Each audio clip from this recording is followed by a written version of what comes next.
श्री शिवाय नमस्तुभ्यम महाराज। आप सभी लोग जानते हैं कि इस बार मकर संक्रांति को लेकर लोगों के मन में बहुत असमंजस की स्थिति है कि इस बार मकर संक्रांति पूरे 2 दिनों की पड़ रही है, जिसमें लोगों के मन में यह प्रश्न है कि इस बार मकर संक्रांति 14 जनवरी 2026 बुधवार के दिन मनानी चाहिए या 15 जनवरी 2026 गुरुवार के दिन मनानी चाहिए। महाराज, मकर संक्रांति हमेशा हमें उस दिन माननी चाहिए जिस दिन सूर्य देव मकर राशि में प्रवेश कर रहे हो और सूर्य का उत्तरायण हो रहा हो। इस बार 14 जनवरी 2026 बुधवार को दोपहर में लगभग 3:13 के आसपास सूर्य देव मकर राशि में प्रवेश करेंगे या सूर्य का उत्तरायण होगा। इसलिए इस बार मकर संक्रांति का पर्व 14 जनवरी 2026 के दिन ही मनाया जाएगा।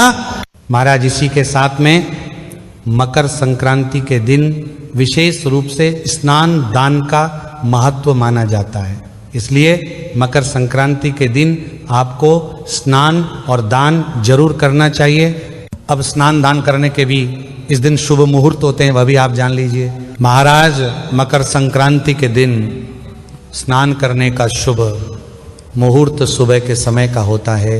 मकर संक्रांति के दिन आपको कोशिश करना चाहिए कि आप सुबह जल्दी उठकर ब्रह्म मुहूर्त में स्नान कर ले और इस दिन विशेष रूप से गंगा नदी में जाकर स्नान करने का या प्रयागराज में त्रिवेणी संगम में स्नान करने का महत्व माना जाता है। अगर आप इन जगहों पर ना जा पाए तो आपके घर के पास में जो भी पवित्र नदी हो आपको वहाँ पर जाकर स्नान करना चाहिए। और जो लोग अपने घर से बाहर ना जा पाए वह अपने ही घर में जिस जल से स्नान करने वाले हो उसमें गंगा जल मिलाकर और काली तिल्ली मिलाकर स्नान करें तो सर्वश्रेष्ठ माना जाता है। क्योंकि महाराज, इस दिन अगर हम घर में स्नान कर रहे हैं तो काली तिल्ली और गंगा जल को मिलाकर ही हमें जल से स्नान करना चाहिए। महाराज, इसके बाद में इस दिन खिचड़ी और काली तिल और गुड़ का विशेष रूप से दान भी किया जाता है और दान भी इसी दिन पुण्य काल में ही करना चाहिए। पुण्य काल हमेशा सूर्य के उत्तरायण के बाद ही शुरू होता है, यानी कि 14 जनवरी बुधवार के दिन दोपहर में 3:13 के बाद से ही पुण्य काल का समय शुरू होगा, जिस समय आप लोग दान पुण्य कर सकते हैं और यह समय लगभग 2 घंटे 32 मिनट तक चलेगा।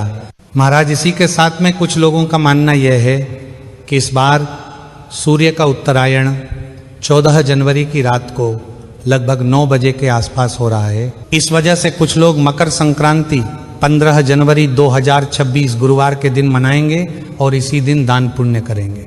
पर मुख्य रूप से देखा जाए तो ज़्यादातर लोग 14 जनवरी के दिन ही मकर संक्रांति मानेंगे।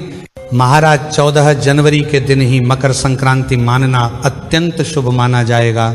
महाराज, इस बार मकर संक्रांति के दिन आपको खिचड़ी का दान नहीं करना है, क्योंकि मकर संक्रांति के साथ इस दिन एकादशी भी पड़ रही है और एकादशी के दिन चावल का प्रयोग नहीं किया जाता है और खिचड़ी में चावल और दाल को मिलकर ही दान किया जाता है और घर में बनाकर खाया जाता है। इसीलिए मकर संक्रांति के दिन अपने घर में भूल कर भी खिचड़ी ना बनाएं जिसमें चावल का प्रयोग किया हो।